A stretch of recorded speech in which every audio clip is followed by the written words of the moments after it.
Bom dia. Vou pedir algumas coisas. A primeira, que nós ocupemos os primeiros bancos.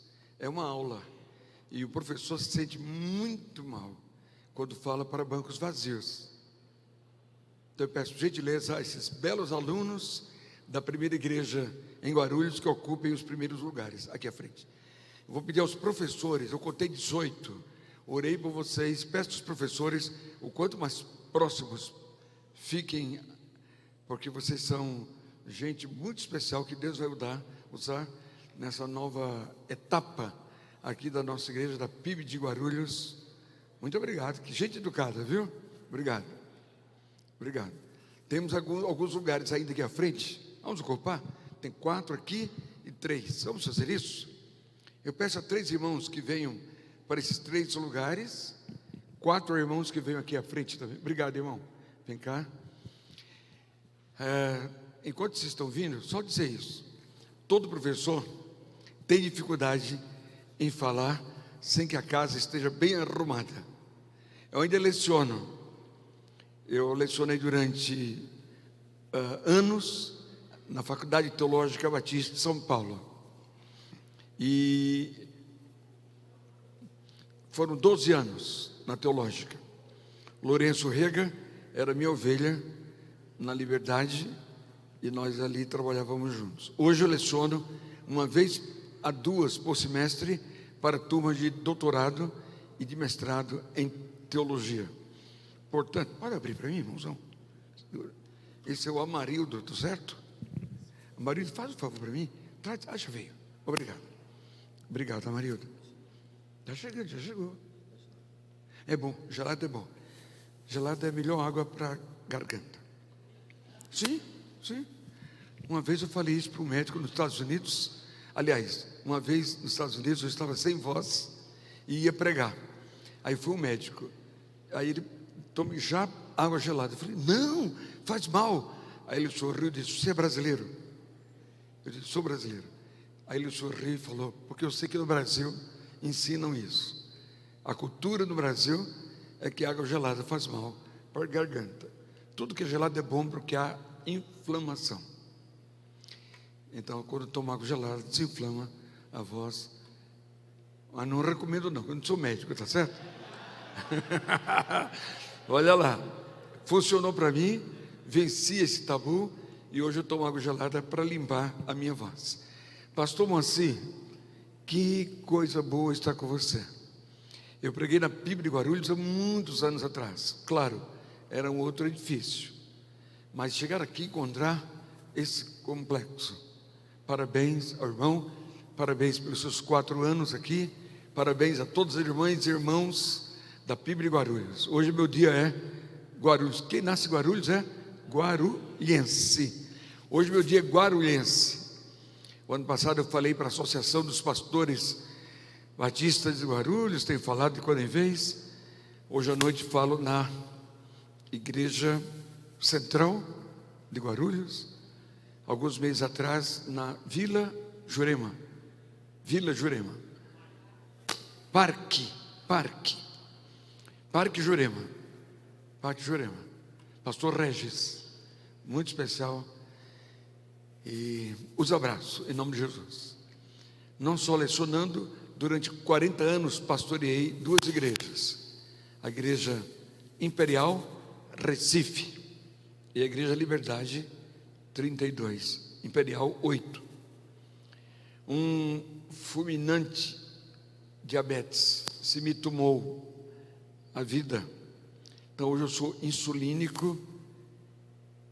3, 4 vezes por dia tomo insulina. Fabrico menos de 80% de glicemia. O restante é animal e vegetal.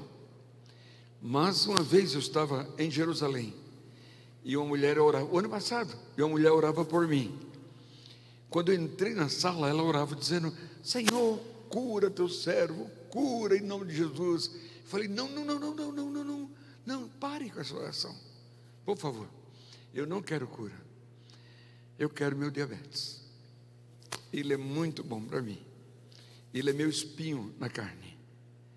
ele é a minha experiência de contar com Deus e com sua graça. Eu disse a ela, aí ela perguntou, mas por que eu não posso orar? Eu falei, vai que Deus te ouve. Então eu quero meu espinho na carne. Eu quero tomar minha glicemia, já tomei hoje, minha insulina, às vezes balas de açúcar, porque dá hipoglicemia também. Mas estou bem fisicamente, mantenho-me magro, comendo bem, dormindo razoavelmente bem. Eu preciso resolver sono, porque eu estudo muita noite, leio muita noite. Estou bem, pregando pelo Brasil e fora, as oportunidades que Deus me dá. O ano passado, até dezembro último, falei em 18 estados do Brasil, a convite. Esse ano, janeiro e fevereiro, já tenho estado pregando no Espírito Santo, em Goiânia, Goiás, em Anápolis, Goiás, no Rio de Janeiro, a semana passada em Campos, no Rio de Janeiro. Hoje estamos aqui, domingo que vem, na PIB do Brás, manhã e noite. Em seguida, no Recife, 14, 15, 16, onde fui pastor. Sabe, é muito bom estar no centro da vontade de Deus. Você crê nisso? Diga amém. É muito saudável, é muito precioso. Aliás, pastor, também trago para você o abraço do pastor Fausto, a quem eu passei o cajado do pastorado da Igreja da Liberdade. Hoje, como diabético, não posso estar envolvido em muitas questões que gerem tensão emocional, mas eu posso estar trazendo alegria e fazendo-me alegre, pregando a palavra, ensinando, ministrando cursos em tantos lugares. Eu faço com extrema alegria, com extremo prazer. Uma grande bênção para mim caminhar semanalmente. E ele tem uma igreja que me convidou e fez o contrato para que eu fale todas as quartas-feiras de 2020 nela.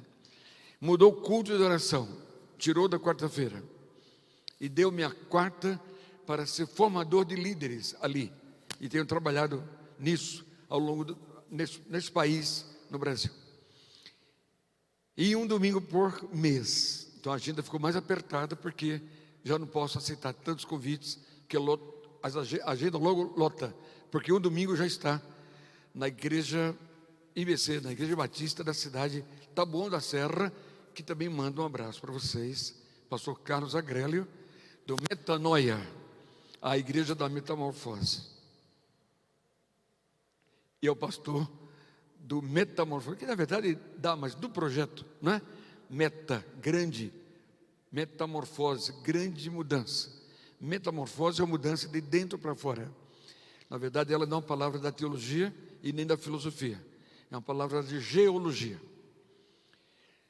Surge com a geologia quando eles queriam estudar a datação das pedras,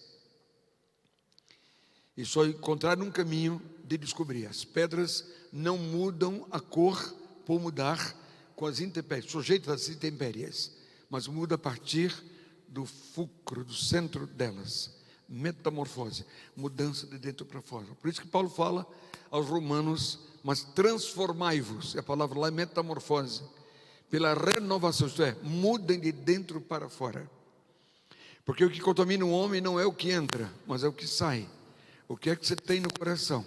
O que é que eu tenho no meu coração?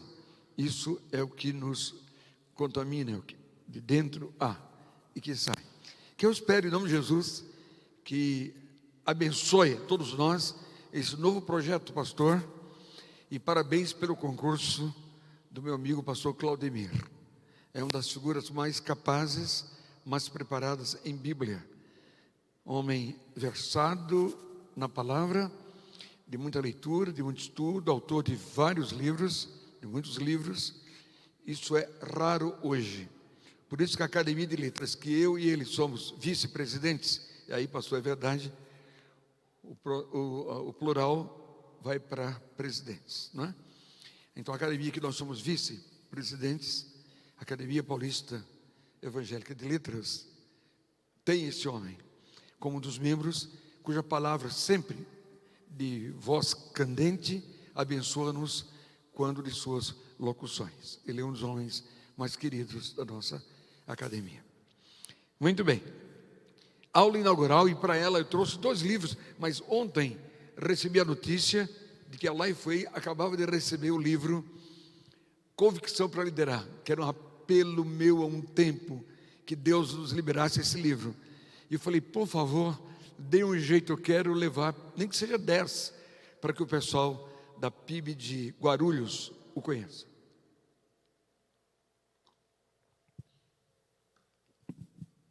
Então, para essa aula, as igrejas de Cristo, luzes que não podem se apagar. E elas apagar-se-ão na medida em que nós desprezamos, motejamos, vilipendiamos, menoscuidamos do ensino na igreja. Por isso, pastor, parabéns pelo concurso desse auxiliar de mão cheia. Se eu pudesse voltar ao pastorado, que eu não posso mais, quero viver agora, e se eu soubesse que era tão bom ser aposentado, eu teria me aposentado antes. Eu sou avô de 2 netos, a neta tem 2 anos, o neto tem 1 ano, e a vovô para cá, a vovô para lá, vovô te amo, 2 aninhos, tão linda, o nome dela é igualmente lindo, Amora. Amora é amor feminino, em espanhol, é um amor. Aí vem para o colo, vovô, posso contar uma história para você? Sim, claro, ela, era uma vez. Se eu soubesse ser neto, era tão bom, eu teria sido avô primeiro, depois pai, mas não dá, né? Irmãos queridos, trouxe-lhes uma igreja um livro para o nosso curso, que vale para hoje e para o ano, As Igrejas de Cristo, luzes que não podem se apagar, e elas não se apagarão se nós primarmos pelo ensino. Ide por todo mundo, fazendo discípulos, discipulando, educando, o didaquê, o edificar, o ensino, é tão fundamental quanto o querigma, a proclamação. São bases precípuas, são fundamentos, são alicerces, são colunas, melhor dizendo, da igreja de Jesus, não é? E Dr. Blackaby é um dos 6 homens mais lidos do mundo. Quem cantou o musical Experiência com Deus, sabe a inspiração desse homem. Abre os olhos do meu coração e eu quero ver, do musical Experiência com Deus. De joelhos sim, de joelhos sim. Grande musical, tido como o mais belo musical dos últimos 100 anos. Richard Blackaby escreveu As Igrejas de Cristo, luzes que não podem se apagar. E o prefácio é meu para a língua portuguesa. Ele é um dos 6 mais lidos homens do mundo. Que honra para mim tê-lo prefaciado. Adquiram-no a saída e eu poderei autografá-lo para você. Tá bem? Vou deixar aqui nesse cantinho ali, no chão. O outro que eu trouxe para você, para o curso, foi Liderança Espiritual. Pastor Claudemir. O irmão não vai conseguir nada se as pessoas não mudarem suas posturas, suas atitudes. O irmão começou a dizer, o culto começa às 9 agora. Parabéns, Moacir. Se o culto começa antes, o culto dará valor à EBD que é depois. Essa grande sacada que as igrejas batistas do Brasil e outras tantas, não tanto a presbiteriana, mas tantas outras, perderam. EBD depois. Por quê? Porque esses 18 professores que estão aqui, e hoje eu quero ser menos técnico, não estou na turma de doutorado, estou num grupo extremamente diversificado, eu quero ser simples.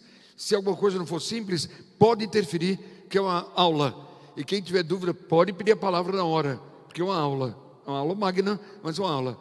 Mas meus irmãos, esses 18 professores, eu os concito, eu os convoco, eu os inspiro, eu os encorajo a que se assentem em todos os cultos, a partir de hoje, nos primeiros bancos.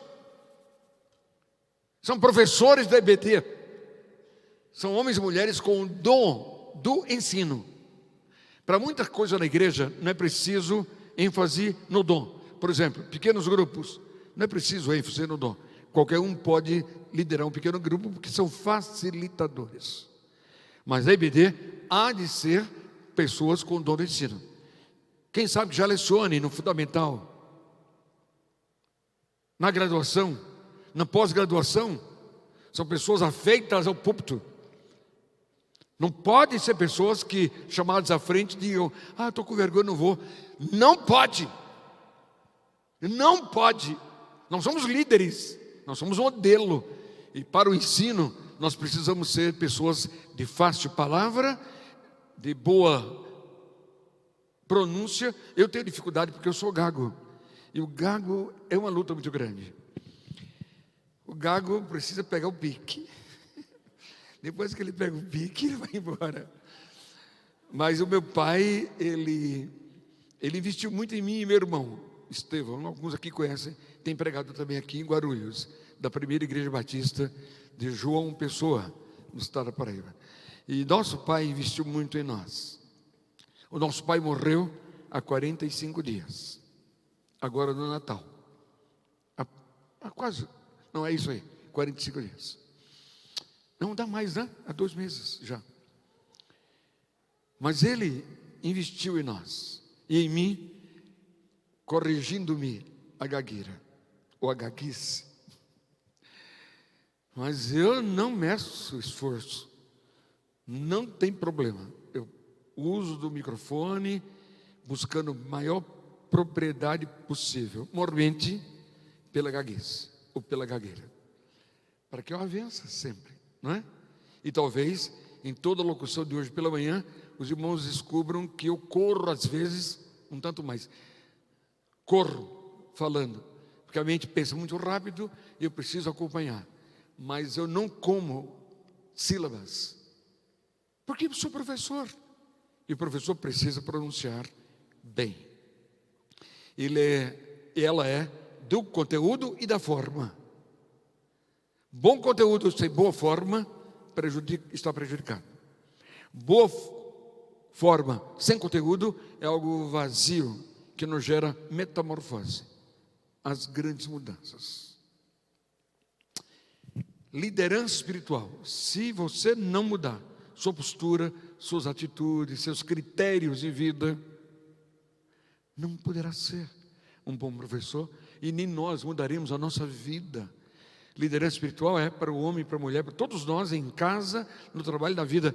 Se Peter Drucker escreveu liderança, e é o pai moderno da administração e das empresas como líder, liderança espiritual também do Blackaby é fator preponderante para mudar posturas. Também, prefácio é meu, honrar-me-á, dedicar a você, adquirindo a saída. Mas para minha alegria, vieram só 10 deste. Deus nos negócios. Começa 2020, mudemos nossas posturas, a partir de nossos planos de ação. Como é que eu faço? Eu coloco 31 de dezembro aqui na minha frente, hoje. Chama-se antecipação do futuro. Visão é antecipação do futuro. Isso é visão. Como é que eu coloco 31? Hoje é 31. Como é que eu estou terminando o ano? Quais foram os seus sonhos? Quais são nossos sonhos? É isso aqui. Falei para empresários há 2 semanas, indicando esse livro, Deus nos negócios. Só tem 10 lá fora, também do Blackaby. Estão vindo que eu não vim trazer livraria. Eu trouxe um autor fantástico, Richard Blackaby. E também o prefácio, fui convidado a fazer deste livro, que também é best-seller. Mas esse chegou ontem. Eu acho que tem uns 10 ali, não sei. Deve ter uns 10. Convicção para liderar. Você tem esse livro, pastor? Cara, adquira esse livro. Pastor, você já tem, não? Então, só tem 8. Quem é o tesoureiro da igreja? Tesoureiro? Você fica em pé. Como é seu nome? Newton. Newton. Não sei se já tem verba, rubrica para livros para o pastor. Já tem, não? Cara, põe lá. Põe lá, é fundamental. Todos nós queremos que nossos pastores sejam versáteis, capazes, né? Para isso, versados em muitas matérias. Terão de ler muito. E o livro hoje é caro, não é? Mas como dizia Agostinho, a vida é o livro. Quem não viajou, não virou a primeira página. Duas grandes coisas, viajar e ler. Agostinho foi uma grande marca no processo do cânon do Novo Testamento. Convicção para liderar, do Albert Muller. 25 princípios importantes para a liderança. Há um capítulo aqui sobre paixão para liderar, que eu extraí e tenho dado em alguns congressos pelo Brasil. Está nesse livro, eu acho que temos 10 ali. Se você adquirir esses livros, é claro, você está investindo na sua vida. Está aí. Agora vamos lá. Posso tirar o paletó, pastor? Sei que você está agasalhado, o meu pastor também está agasalhado, mas eu já estou me sentindo...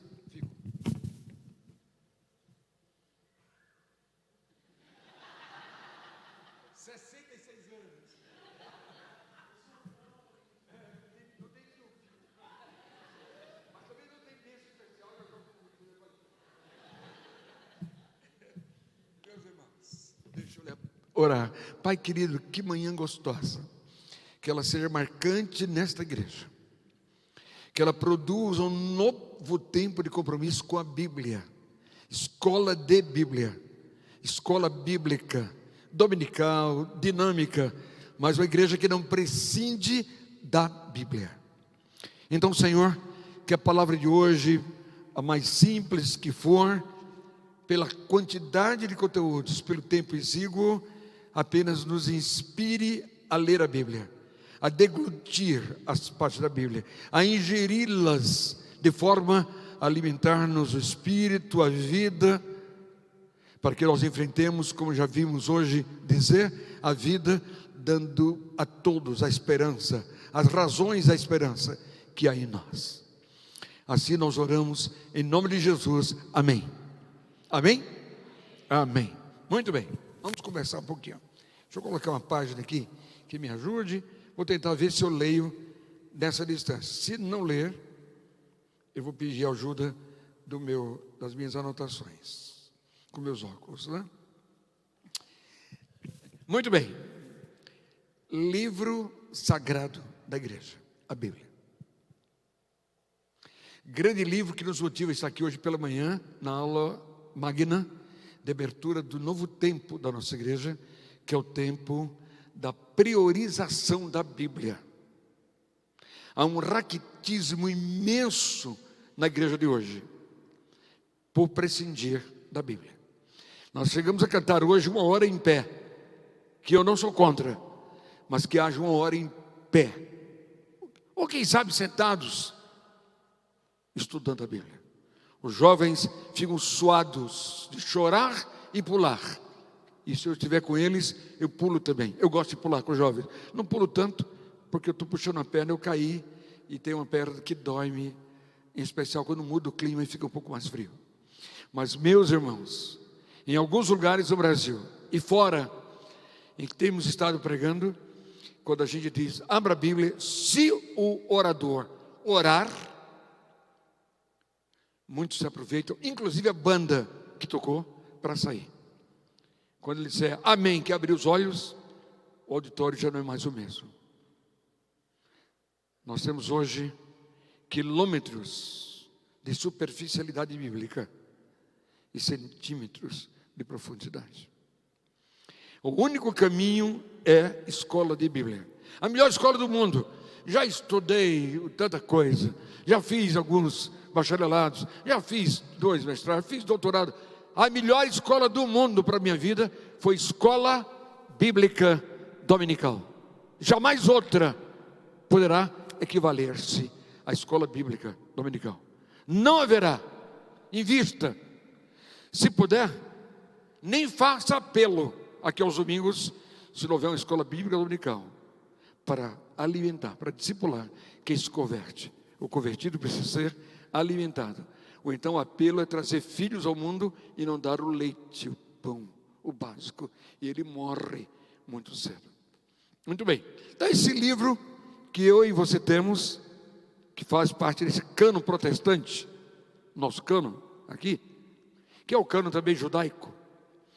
Esse cano aqui, esse livro, é fantástico.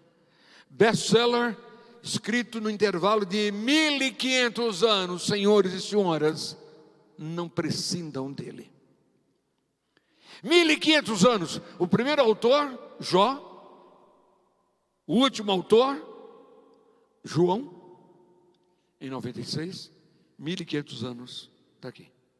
Claro que é uma história nele de 6 mil anos. É uma história extremamente longa, escrito no intervalo de 1500 anos. Porque quando a gente fala em Moisés, fala como escritor, ponto de partida do Pentateuco. Mas, naturalmente, não foi somente ele. Deus até mandou que ele escrevesse e que Josué continuasse, inspirado por ele a escrever. Terá sido Josué quem escreveu acerca da própria morte de Moisés? É possível que sim. Mas muito da literatura do Pentateuco foi completa após o exílio egípcio, ou da época de Faraó. E já é comprovado com muitos documentos o fechamento dos livros do Pentateuco após o exílio.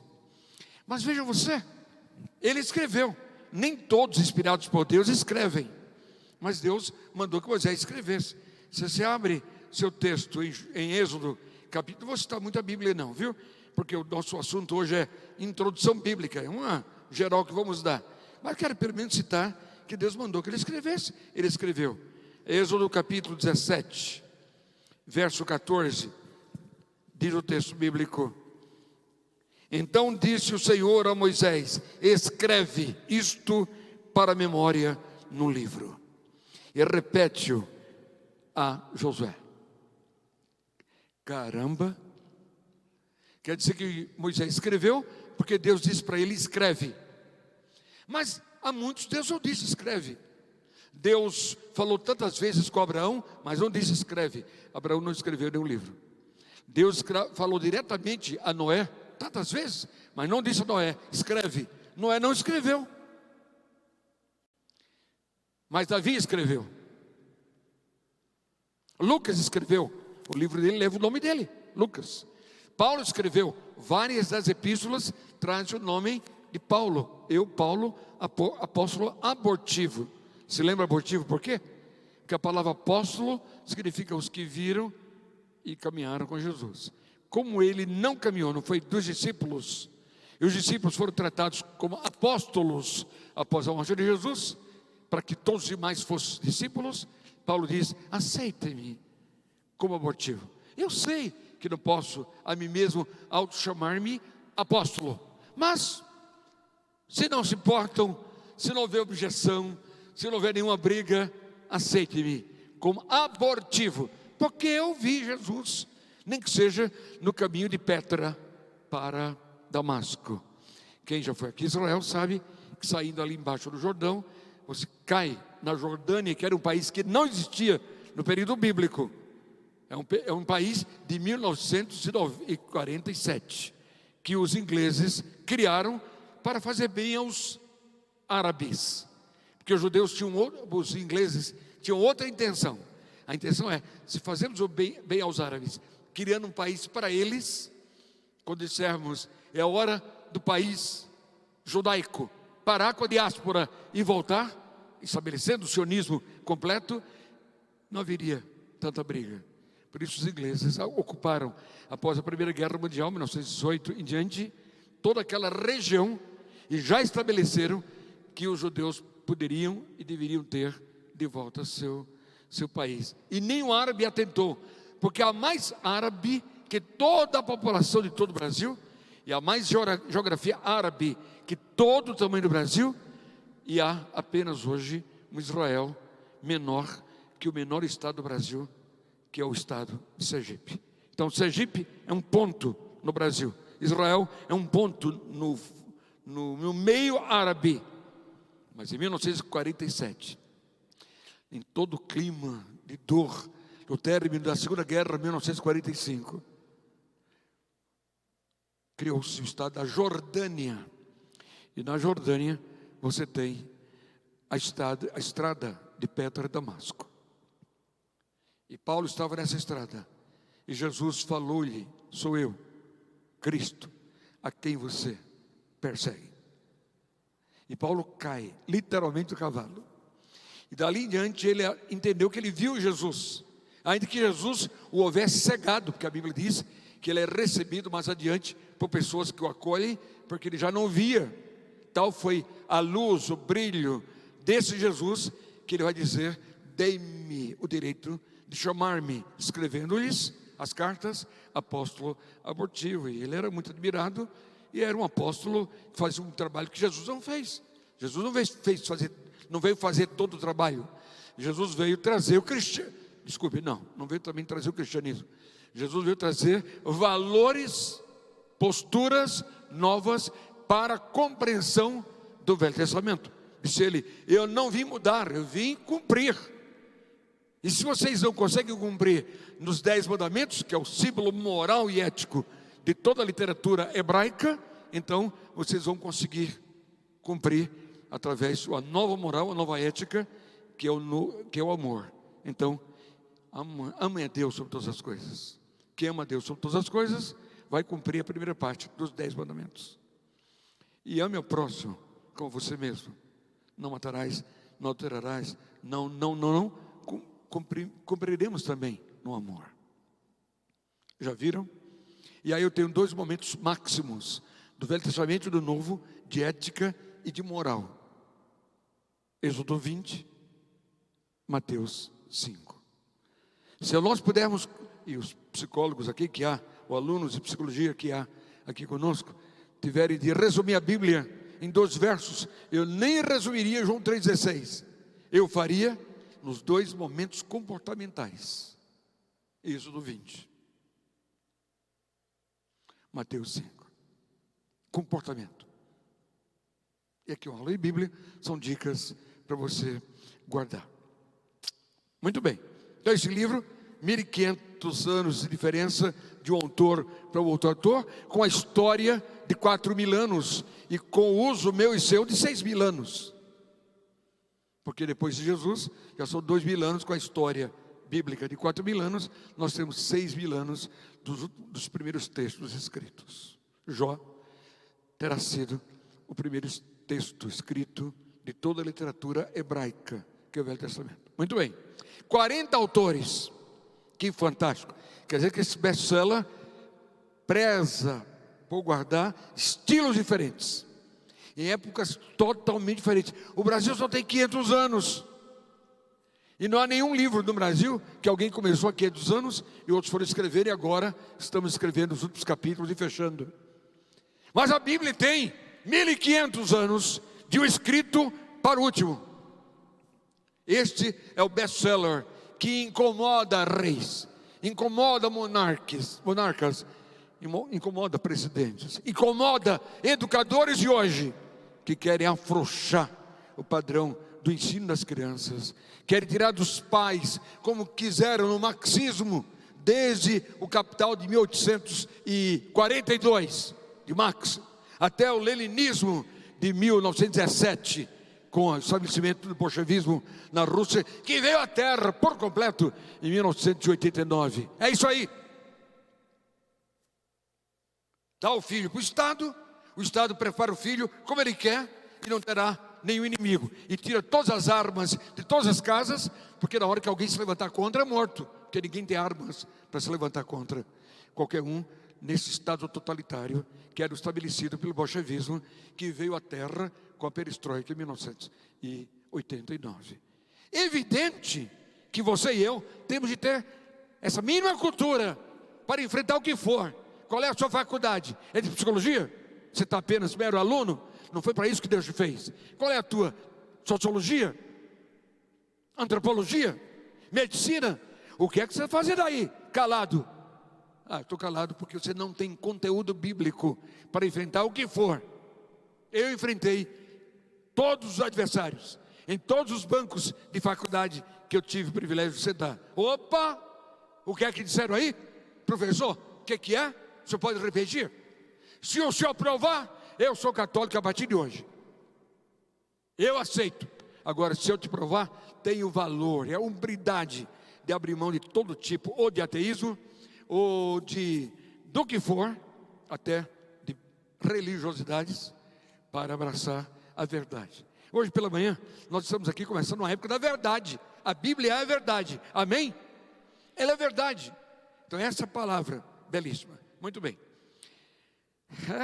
O Velho Testamento, se você pensar em introduzi-lo, ele é impressionante, porque ele tem um cano chamado cano dos judeus, ou dos hebreus.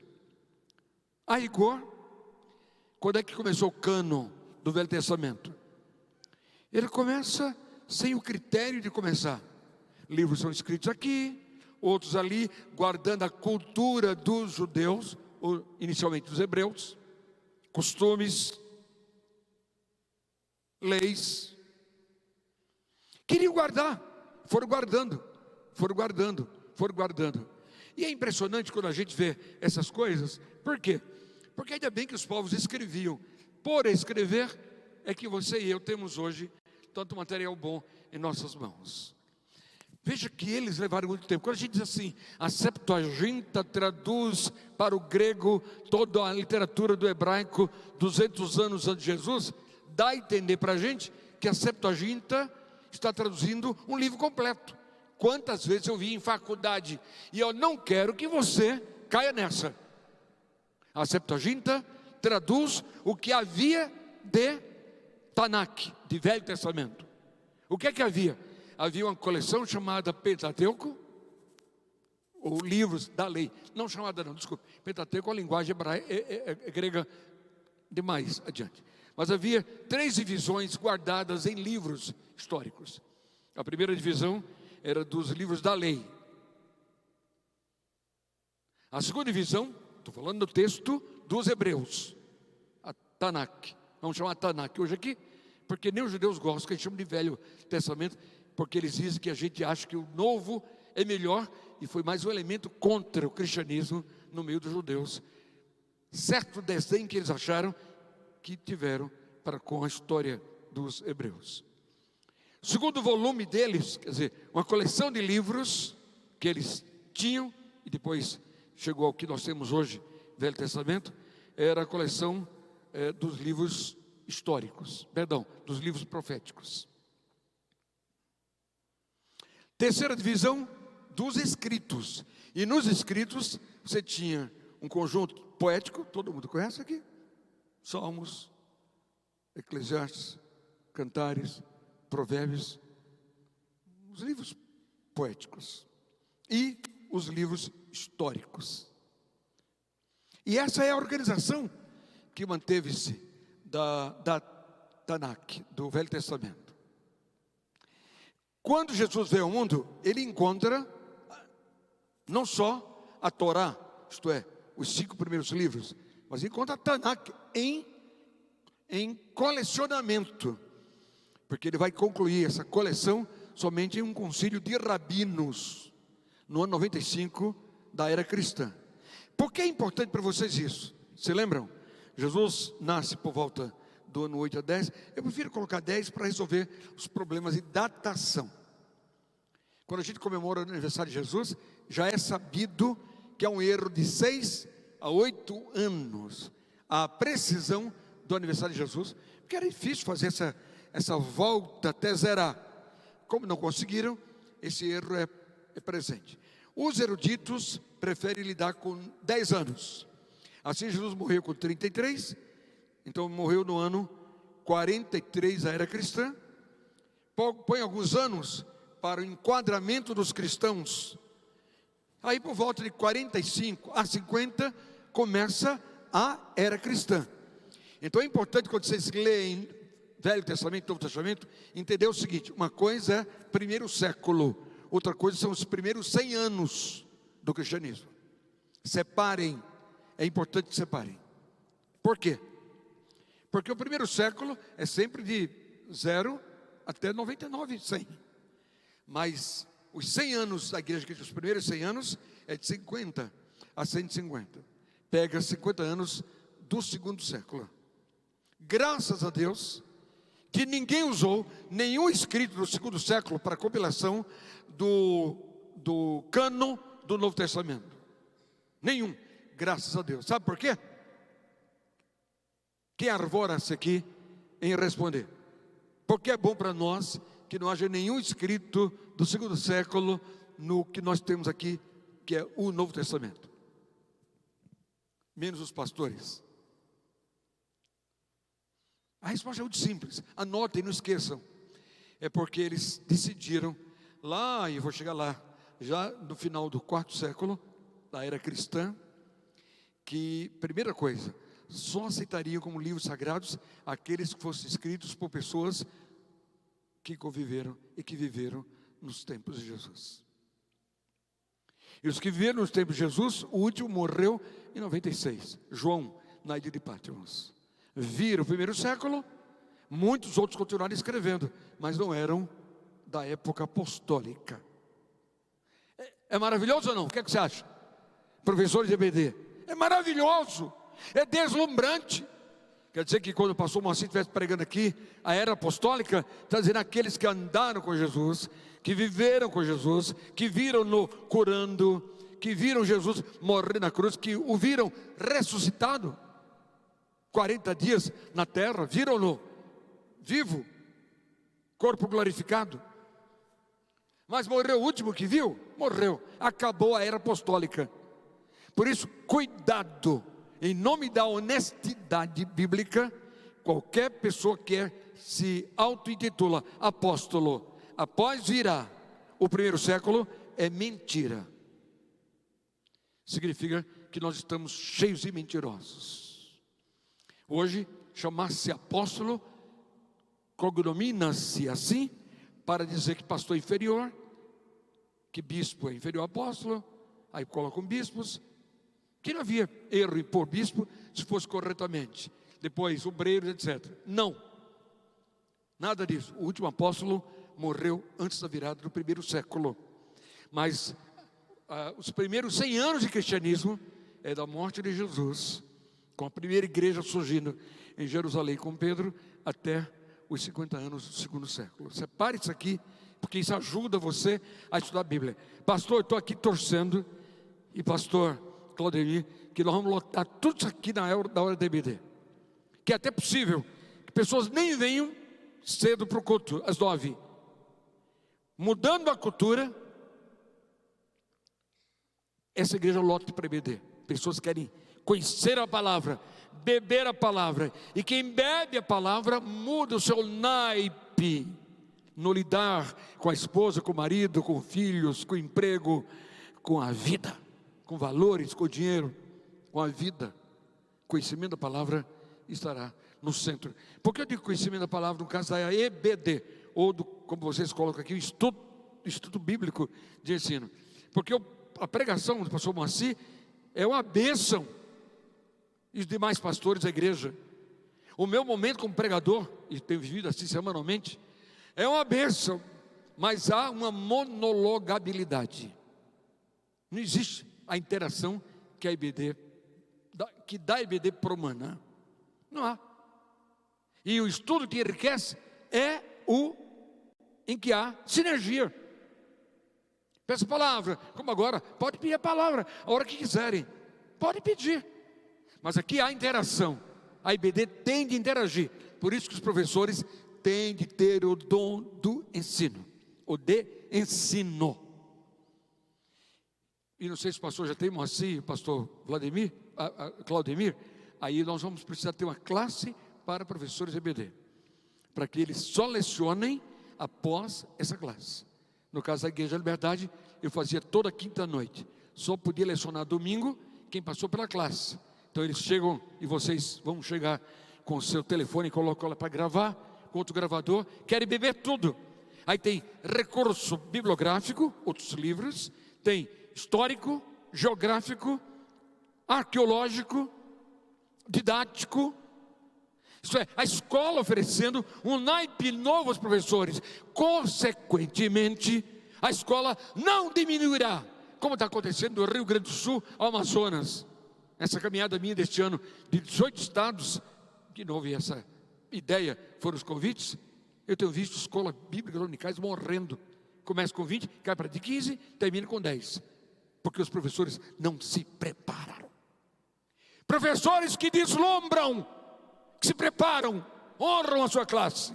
E, consequentemente, aluno chama aluno, aluno, opa, não posso perder não. O cara vem preparadíssimo, mas há uma unção pastoral em cima. Efésios 4, Deus deu pastores e mestres para equipar os santos. É nossa tarefa, gerar nos professores, na docência, esse naipe belo, né? Aí você vai ver essa beleza da Torá, a lei mosaica, a Torá da Tanakh, né?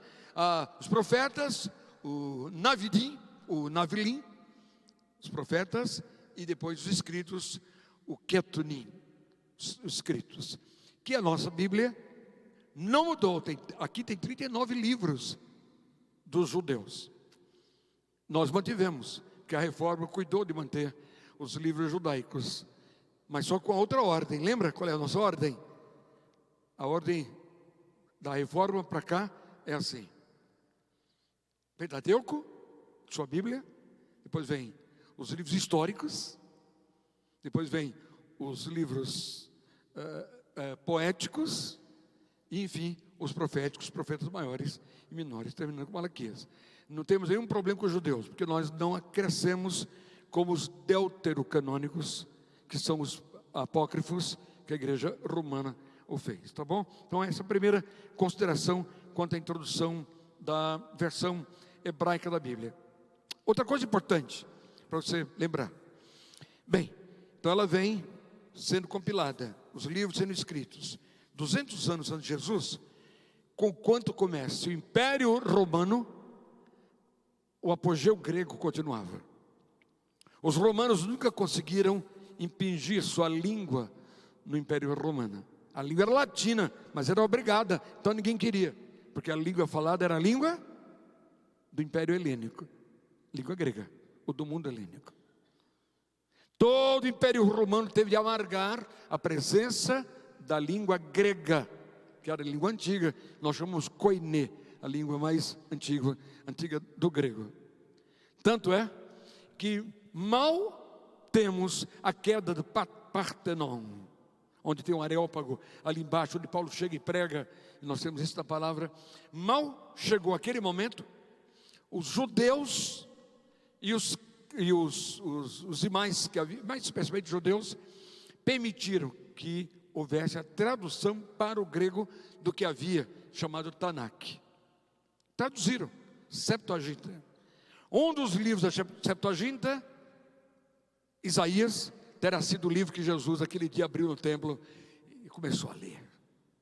O Espírito do Senhor está sobre mim, pelo que me ungiu, e hoje acaba de cumprir-se essa escritura. E o pessoal arrepiado olhava para ele, sem entender esse magnetismo do Deus que fez carne em Jesus, e no eclodir dos anos chega para marcar a própria história, como ele faz claramente nesse texto. É fantástico, é fantástico. Mas veja, aí começa o cristianismo, anos 50, isso é, imaginando a primeira igreja, porque como Jesus não veio criar cristianismo, a primeira vez que os cristãos são chamados cristãos, está citado lá em Atos. Ninguém chamava esses de cristãos, esses eram os seguidores de Jesus, entenderam que Jesus era o Cristo. Mas mais adiante, o Cristo deixou de ser um adjetivo para ser nome, junto ao substantivo Jesus. Então, Jesus ou Cristo, não mais, agora é Jesus Cristo. E agora, os cristãos, pela primeira vez, são chamados, os seguidores de Jesus, de cristãos. Anos 70, há uma grande revolução no mundo romano. E nessa revolução, os judeus viram o que aconteceu por causa de Roma. Roma sai de lá, imperador Tito chega em Jerusalém e derruba o templo de Jerusalém, que era quase do tamanho do templo de Jerusalém da época de Salomão. Por que quase?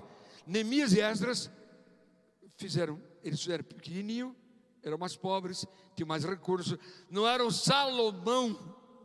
E voltando do exílio babilônico, fizeram uma coisa menor. Tanto que quando os filhos chegaram para ver Jerusalém, é só isso? Vocês falavam tanto em templo, só isso? Mas quando Herodes assumiu o governo da Judéia, ele assume 38 anos antes de Jesus nascer, ou 38 antes de Cristo. O que ele faz? Eu estou lendo aqui a história do templo de Salomão. Eu quero o templo como de Salomão, e faz uma reforma imensa, que é o templo que Jesus entra. Por que eu estou citando isso ainda no Velho Testamento? Porque os judeus, vendo o que aconteceu no ano 70, a invasão dos romanos, quebraram toda Jerusalém, destruíram o templo belíssimo ali, foram até Massa, desceram até Jericó. No caminho viram os essênios, mataram todos os essênios esconderam o que eles tinham, que estavam lendo, dentro de uma gruta lá, dentro de uma caverna lá, e os romanos passaram e mataram todos, foram embora, foram até Massada, com essa história de Massada, aquela mortandade imensa. 70, 80, 90, em 95, então os judeus pedem um momento para discutir, que é chamado de Concílio Hebraico dos Judeus, para a discussão do fechamento do cânon da Tanakh. Então esse livro que você tem aqui, oficialmente é fechado em 95. 95 era cristã. O mundo, é muito bacana você imaginar o mundo. O mundo vive o terror da diáspora. Eu vim agora dirigir a minha casa, eu moro lá em Cotia, 103 quilômetros para cá da minha casa, até aqui. E quando eu vim lá do mato, eu moro lá dentro do mato, em Cotia, eu vinha pensando, caramba, imagina no Brasil, alguém chegar, invadir o Brasil, e não só dominar politicamente, economicamente, mas expulsar os brasileiros. Saiam daqui, vocês são agora, não são mais dessa pátria. Foi isso que fizeram, expulsaram os judeus. Quem fica aqui será servo do povo que mora aqui. Quem morava lá? Os árabes. Desde a época de Abraão, o filho de Abraão, os filhos de Abraão moravam lá.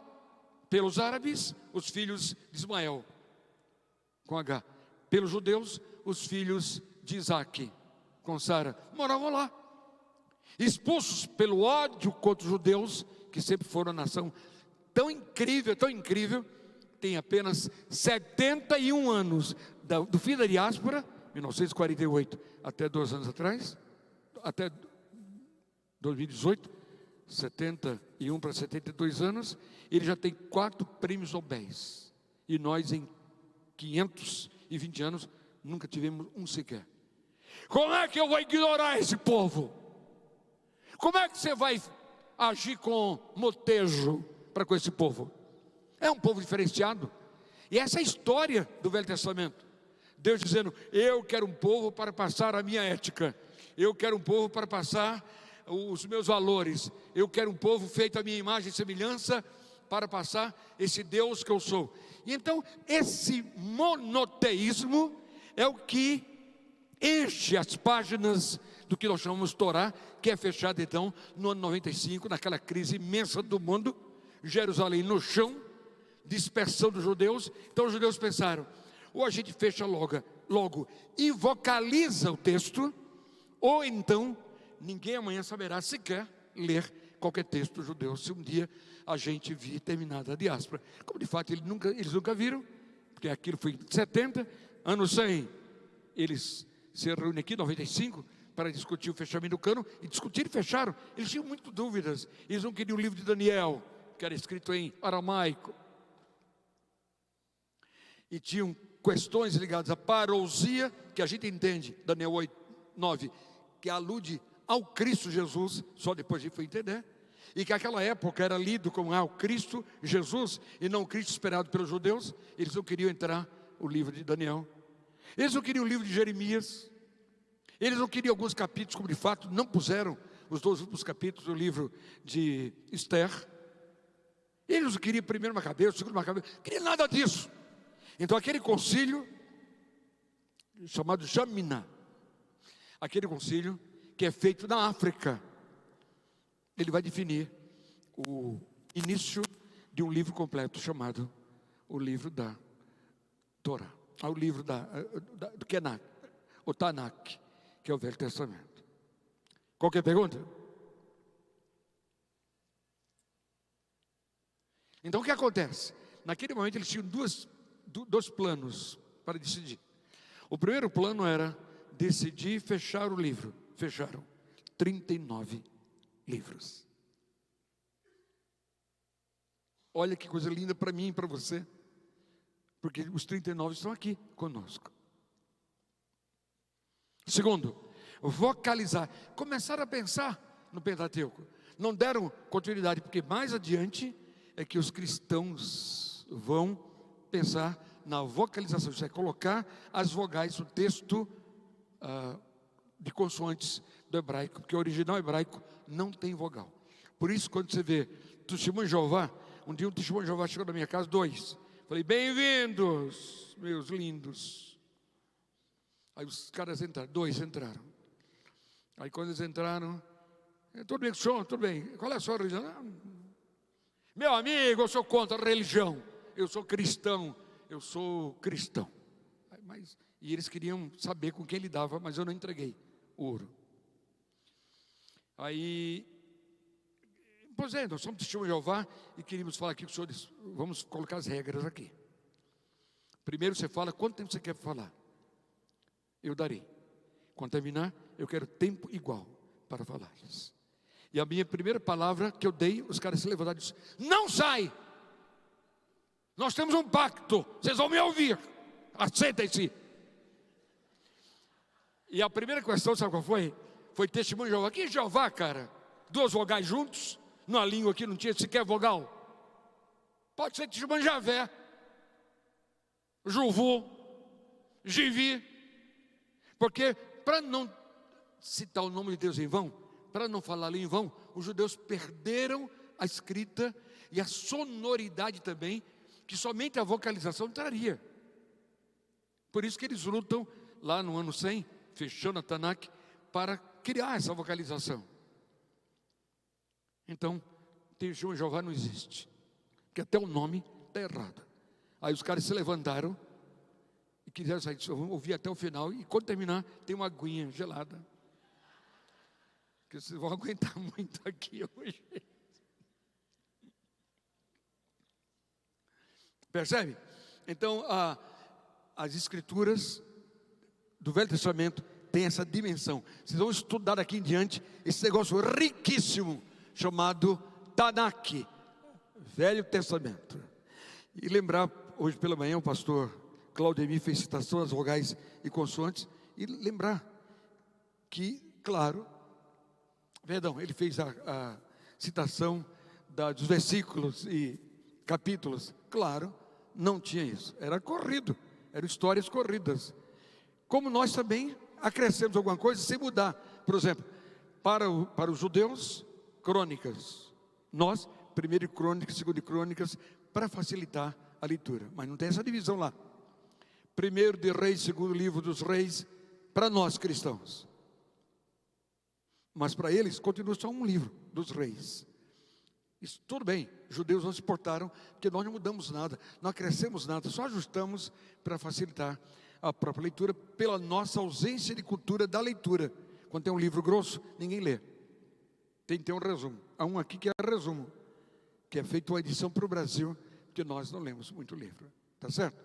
Então, capítulos e versículos vão surgir bem mais adiante. Aliás, uma grande contribuição da reforma protestante, porque se os capítulos nascem muito rápido, já no 2º século, os versículos vão surgir definitivamente no século XVI. E vocês sabem o que é que acontecia no século XVI? A reforma. O mundo está pegando fogo. Lutero sentou a mão aqui na mesa e estabeleceu, não dá mais.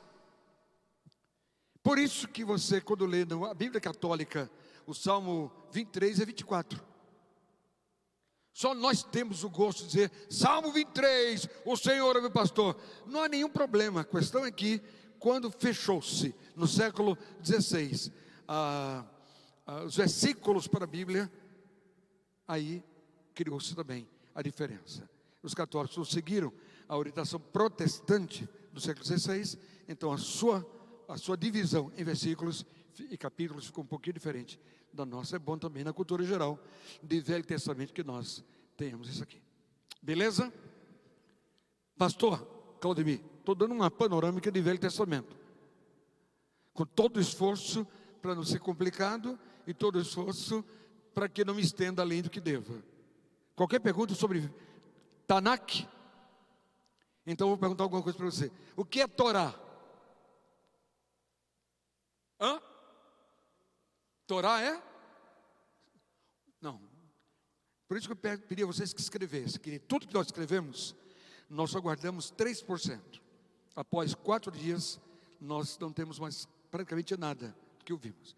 A Torá são os 5 primeiros livros, depois chamados de Penta, em grego, Pentateuco, é a palavra grega. Torá. Vamos ver quais são?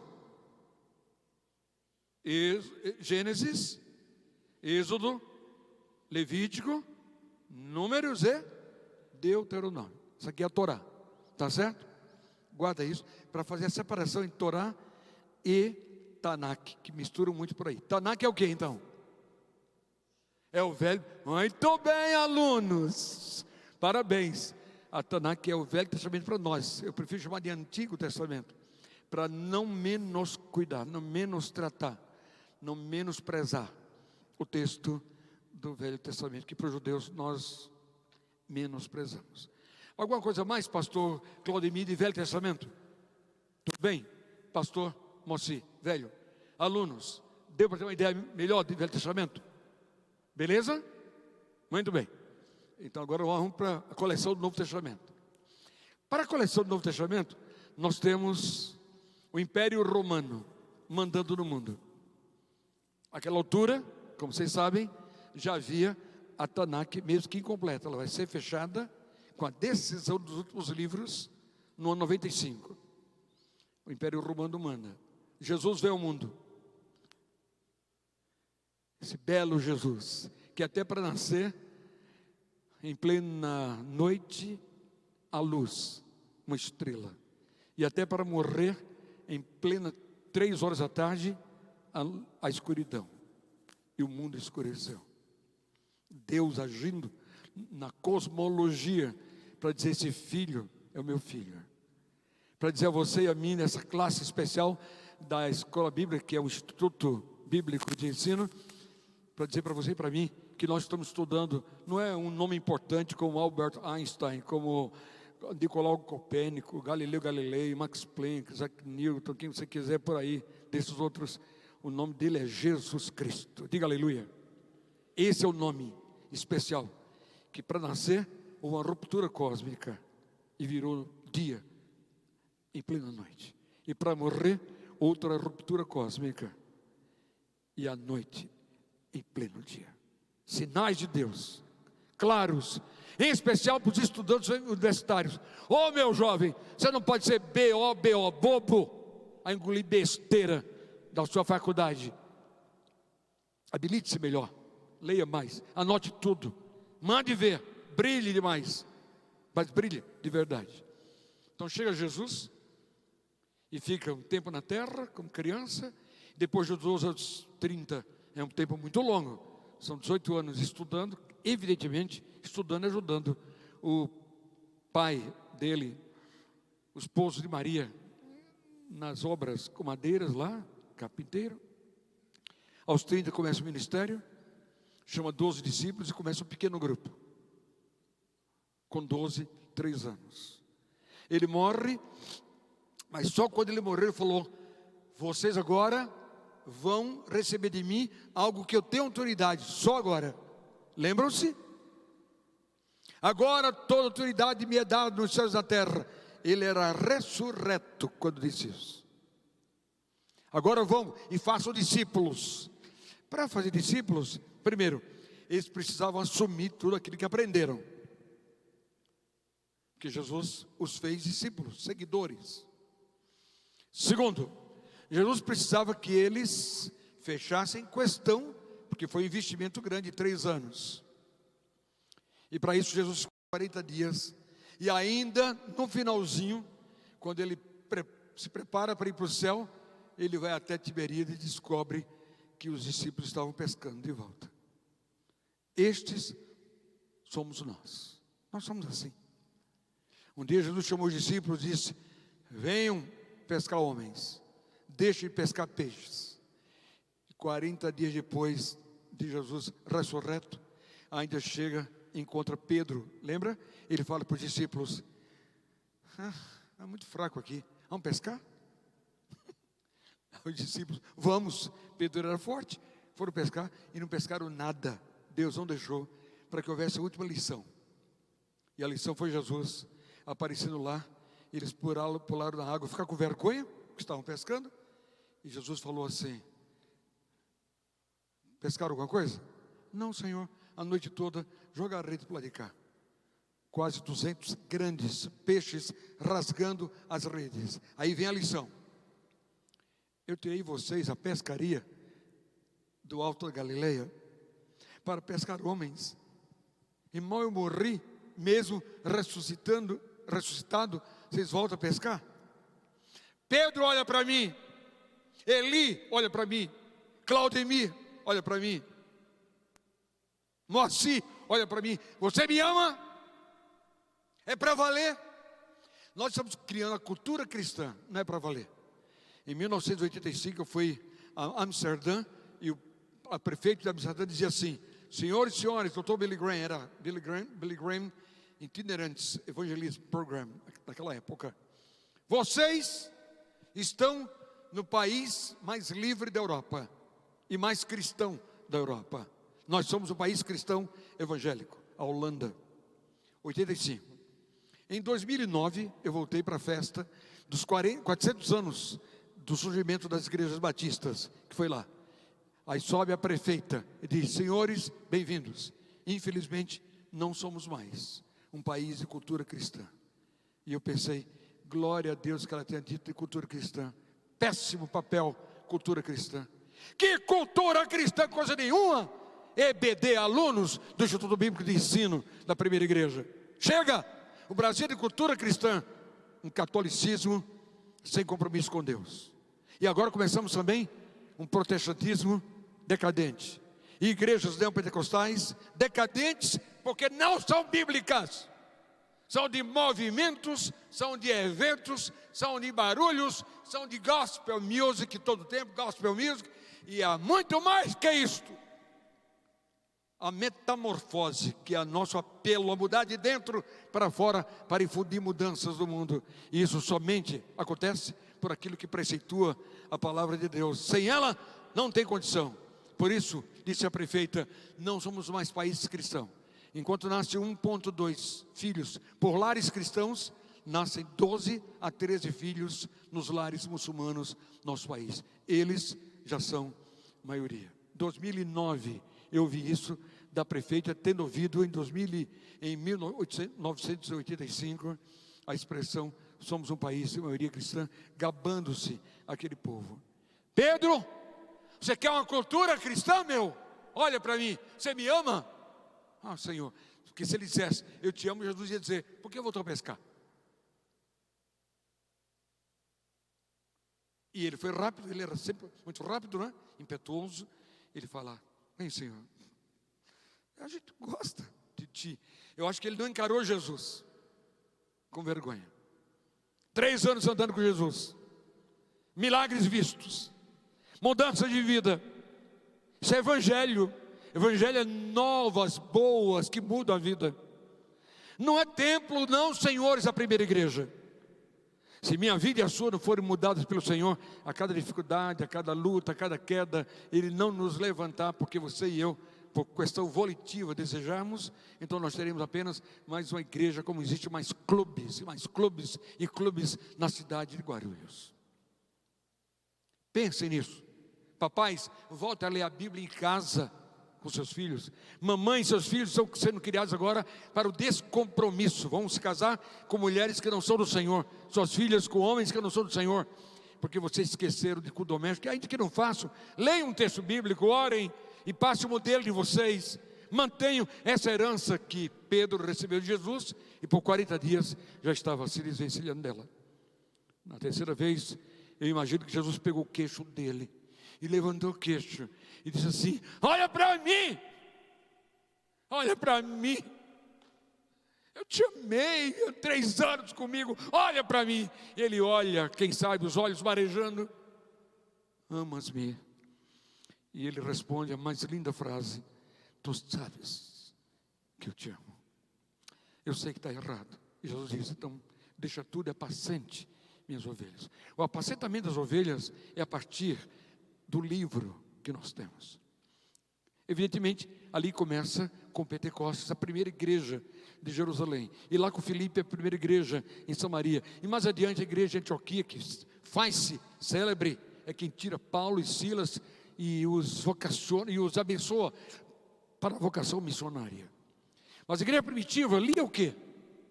Aos 50 da era cristã, lia o Velho Testamento. Os livros, tudo praticamente já havia. Faltava fechar, que foi fechado um pouco mais dos anos 50. Lia. O que é que eles liam? Liam literatura messiânica. Deus prometendo o Cristo que eles criam, que era Jesus. Lembra que a palavra Cristo é a palavra grega para a palavra hebraica Amashia, Messias. Então Jesus o Messias. Nós somos cristãos, somos de Jesus o Messias. É isso. Guarda isso para não esquecer. Cristo é apenas a tradução para o grego da palavra original hebraica Amashia, que é a palavra Messias. Não tinham o que ler, nem como ler. Aí começam a ser produzidos os evangelhos, começam a ser produzidos os livros. Paulo escreve Gálatas, que é o primeiro livro que ele escreve. Tremendo livro, um livro teológico, Gálatas. Aí ele escreve outros, e mais outros, mais outros. Aí outros vão escrevendo e colocando seu nome, a outros não põem seus nomes, e vão escrevendo. Ao longo desse tempo, quando vira o primeiro século, os cristãos estão muito sofridos, mas muito fortes, porque eles não tinham Novo Testamento, mas eles tinham, sabe o quê? Testemunho apostólico. Leia Atos 2. E eles permaneciam unidos na doutrina dos apóstolos. Então eles tinham o texto da Tanakh e tinham o testemunho dos apóstolos. Como é que era o culto do testemunho apostólico? Primeiro, era nas casas, não havia templo. Eles começaram a ir para o templo de Jerusalém, mas foram proibidos, porque eram judeus, porém cristãos. Não, vocês dizem que esse cara que morreu aí na cruz é o Cristo? Não entra mais aqui. E os judeus até hoje, eu tenho ido 8 vezes a Jerusalém. Quem quiser ir comigo em outubro, estou indo outra vez, liderando grupos, estudando com vocês. Quem quiser, pede informações e vão embora. Só vai com sacrifício, só vai com sonho. Quem tem dinheiro e não tem sonho, não tem nada amanhã. Agora quem tem sonho, não tendo dinheiro, amanhã terá dinheiro e sonhos. Guarda isso, que é o jeito de viver. Ninguém foi a Jerusalém que teve dinheiro, foi porque teve visão. É diferente. Imagina vocês os livros surgindo. Mas como é que era o culto? Era na casa. E as casas eram pequenas. Então, imagina a casa de Maria aqui, hoje pela manhã, sem o Novo Testamento. Não havia. Imagina aqui, que nós estamos falando do ano de 55, 56. Aí Maria, humilíssima, está em casa, ainda jovem, ainda, sei lá, dos seus menos de 60 anos. Ela teve Jesus com uns 14, 15 anos. Jesus viveu 30, com 14, 40, uns 50, 55 anos ela tinha. Ela vai dizer: bem-vindo, pode entrar, José de Arimateia. Ele entra. Um príncipe entre os judeus. Graça e paz, graça e paz. Que era a saudação na igreja primitiva, tanto judaica, porque eles diziam shalom, traduzido para o grego eirene, irene, que nós temos, isto é, paz que aproxima. E também tinha a tradução do grego, caris. Estamos aqui, mas não merecemos. Shalom caris, graça e paz, era a saudação. Aí ele sentava no chão, o chão era batido, não tinha escarpete, não, nem tinha piso nenhum, não, era chão batido, sentava. Havia uma lamparinazinha no alqueire ali, ó, mais ou menos 1,40 m, colocava a lamparina para iluminar aquela noite. Aí entrava José da Arimateia, bem-vindo, meu irmão. E ele, graça e paz. Ela, graça e paz. Arimateia, graça e paz. Ele era um poderoso latifundiário, até cedeu uma terra dele que tinha um túmulo para Jesus, depositar o corpo de Jesus, Zé de Arimateia. Aí Pedro, vamos começar nosso culto? Vamos cantar. Cantavam os salmos, Tanakh. Os salmos foram produzidos até 700 anos antes de Jesus. Imagine cantando, não tinha a melodia que a gente tem hoje, mas imagina cantando, celebrai a Cristo, Cristo Messias. Cantavam os salmos. Aí Pedro dizia, vamos orar agradecendo a Deus. E Jesus ensinou-nos, nós somos apóstolos dele, em nome dele. Não tinha nada escrito não. Para que nós valorizemos essa aula de hoje, de introdução. Essa igreja começou sem ter um Novo Testamento como nós o temos hoje. Aí ele dizia assim, eu convidei para falar hoje para a gente aqui, um outro apóstolo. Porque nós contamos as coisas que nós vimos dos 3 anos com Jesus. Eu convidei Barnabé. Barnabé, bem-vindo. Fala para a gente aqui sobre Jesus. Aí Barnabé, graça e paz, irmãos. Eu queria falar para vocês um dia que é inesquecível para a gente. A gente estava em Tiberíades e a gente ia dormir lá. Lembra, Pedro? Ele... é, cara. É, sim. Era emoção. Estavam contando o testemunho dos apóstolos de Atos capítulo 2. Porque não tinha um livro. Aí a gente sabia que ia dormir. Trocamos de roupa para dormir. Deitamos todos ali no chão. E Jesus falou assim, quero dormir em casa. A casa de Jesus era Cafarnaum. Era atravessar o braço ali de Tiberíades, o mar da Galileia. E a gente disse, não, Jesus, não vamos não. O mar está revolto hoje. Essa época do ano, as ondas são muito altas. Ele falou, eu quero dormir em casa hoje. Vocês nem imaginam o que está pedindo para vocês para dormir em casa. Tá bom, já que o senhor quer, saímos. Lembra, Pedro? Pedro? Recordações. Há 2 meses perdi meu pai. Esta semana perdi minha sogra. A minha casa está cheia de lágrimas e recordações. E é muito duro. Lembrar voz, lembrar cheiro, roupa, palavras, ensino. Sabem vocês que já perderam alguém que vocês amam? Quanto mais a relação com Jesus. Aí a gente saiu. Mal saímos, vimos que o barco ia naufragar. As águas começaram a entrar e a gente começou a se lembrar dos pecados todos e pedir perdão. E olhamos lá para baixo, Jesus estava deitado na madeira do barco. Cansado, coitado. Lembra, Pedro? Pedro? É muito jóia esse cristianismo, viu? Mas ele está contando, chama-se testemunho apostólico, não tinha nada escrito à altura. Aí a gente foi obrigado a acordá-lo, porque a gente estava morrendo. E fomos lá e dissemos, Jesus, estamos morrendo. Ele, Senhor, a água entrou no barco. E ele se levantou, irmãos, falando para o culto. Era o culto da igreja primitiva.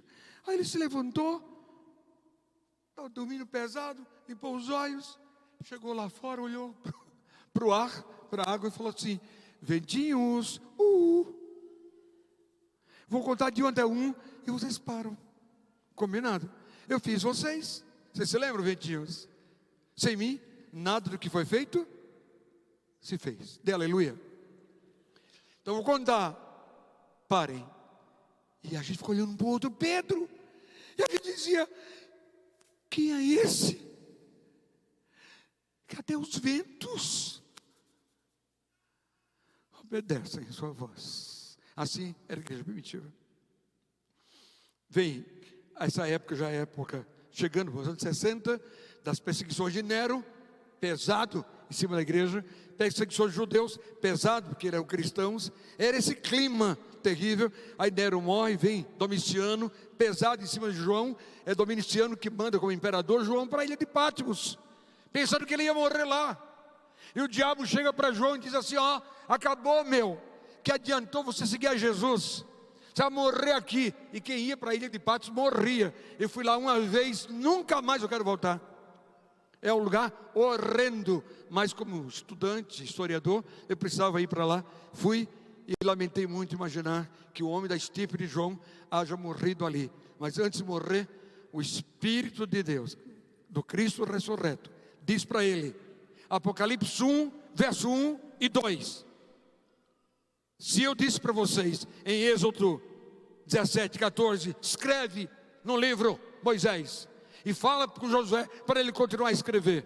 Agora, no último livro do cano do Novo Testamento, o Cristo ressurreto diz para ele assim: escreve o que eu vou te falar no livro. Oh, aleluia! E aquele homem que morreria insipidamente naquela ilha, abandonado, escreve o livro de Apocalipse, que até hoje pessoas tiram doutorado, mestrado e ninguém entende nada. E tanto que não entendem, que é o livro que é mais questionado para o cano do Novo Testamento. Vários canos insistiram em não mantê-lo. Mas por quê? É outro dado aqui para vocês que querem anotar. Por uma razão simples. O livro foi escrito na ilha, era cheio de guardas da ilha. E todo barco para sair era todo investigado. E quando chegava lá fora, no continente asiático, que é a Turquia de hoje, a Turquia da Anatólia, a Ásia Menor, eles paravam e era outra vez, tudo era levantado. E se vissem um livro e entendessem, rasgariam. Então ele é todo feito figurativamente. Cara de leão, asas e não sei o que, tal. Mas havia uma tábua de correspondência que foi perdida. Por isso, os eruditos do cano bíblico do Novo Testamento muitas vezes insistiram em não colocar o livro do Apocalipse, porque ninguém jamais compreenderia. Como de fato, quem aqui nessa igreja premilenista tem base bíblica em Apocalipse. Quem aqui dispensacionalista tem base bíblica em Apocalipse. Quem aqui milenista vai ter também base no Apocalipse. Dispensacionalista vai encontrar base. Então, Apocalipse é muito difícil. O que eu sei é que ninguém vai para o céu porque é premilenista. Vai para o céu porque crê no sangue de Jesus vertido na cruz para nos lavar os pecados. Assim eu vou para o céu. E todas as linhas. E um dia no céu, quem sabe, Jesus se preza a explicar para nós qual é a linha dele. Estou brincando. Vai dizer como é que são as coisas que Apocalipse não traz, né? Mas guarda um detalhe que é importante para vocês guardarem nesse momento. Esses livros começam a ser compostos. E agora eles vão, cada um que é composto, para um lugar da Ásia Menor, do norte da África. Norte da África, estou falando o que a Argélia hoje era Jumnia, que é onde há grandes concílios, inclusive católicos também. E o histórico católico. O histórico católico que define a Bíblia católica até hoje, Novo Testamento e Velho Testamento, é da África. É muito poderosa o grupo da África desses bispos. O norte da África era também o Egito. Por isso tem uma igreja cristã muito forte lá. A igreja cóptica. Impressionante. Eu já estive pregando em uma igreja cóptica no Egito, no Cairo, no congresso de vários grupos, né? E tem ao lado outra igreja, que é a igreja etíope, que é também outro cano, e em especial o cano do Velho Testamento é muito complexo, é de muitos outros livros, mais que os deuterocanônicos, ou apócrifos, como nós chamamos. Muito bem. E agora? Cada comunidade tinha um livro, chamado Livro Sagrado. Um povo lá na Ásia Menor, chegou para eles o livro de João, estava lá. O pessoal se convertia, crescia, morria, livro de João. Um pessoal que estava lá no norte da África, livro de Mateus. Nascia, crescia, lendo o livro de Mateus. Os filhos se convertiam, livro de Mateus. E ninguém conseguia resolver o problema dos cristãos do mundo por causa do Império Romano, que não queria os cristãos. Por quê? Quem se lembra? Não queria, não é porque eram cristãos, não queria porque os cristãos diziam que não chamavam o imperador romano de Kyrios, de Senhor. Só quem é Kyrios é Jesus. E por isso o Império Romano perseguiu os cristãos desde a época de Nero até o último que perseguiu, que anotem se quiser anotar, já é o início do quarto século, o imperador Domiciano. Desculpe, Diocleciano. Domiciano ainda é do primeiro século. Diocleciano. E essa perseguição foi dura, porque ele disse: não adianta matar. Os meus antepassados mataram cristãos e não resolveram. Eles estão em todo canto, é uma peste. Eu tenho uma ideia: pegue os livros sagrados deles e queimem, porque quem queima os livros sagrados tira o futuro do próprio povo, da história e da cultura. Isso é para essa aula de hoje. Agora eu pergunto para vocês, alunos CBD, professores também podem responder: a que livros sagrados, no quarto século, isso é 301, 302, era o início do quarto século, imperador Diocleciano, a que livros sagrados Diocleciano se referia? Pode ser, todo mundo sabe, só não tem coragem de dizer. É isso que você está pensando. Todos os livros que você tem aí no Novo Testamento. Porque o que era no livro sagrado? Era o livro escrito por alguém que teve com Jesus. Mateus escreveu o livro dele em hebraico, o único livro escrito em hebraico. Anote para não esquecer também. Todos os livros do Novo Testamento foram escritos em grego. O velho, porções em hebraico, citei aqui para vocês um livro, Esdras, foi escrito em hebraico também. Há bons livros em hebraico. Em alguma coisa, pouca em grego, tudo mais estou falando hebraico todo, também aramaico, mas o Novo Testamento foi todo escrito em grego, exceto o livro de Mateus. Quem quer anotar e não esquecer, especialmente os professores de EBD, por que o livro de Mateus não foi escrito em grego? Se a cultura era grega, Jesus falava com eles em grego, porque pregava e falava no mundo grego, também falava em aramaico, que ele era de Nazaré, e hebraico, que era a língua de todos, né? Por que o livro de Mateus foi escrito em hebraico? Quem quer tentar? Não posso dar presente a você, porque hoje eu não tenho aqui presente. Porque Mateus andou com Jesus, viu Jesus e reconheceu que Jesus era da linhagem de Davi. Lembra lá em Jericó, o ceguinho? Que movimento é isso aí?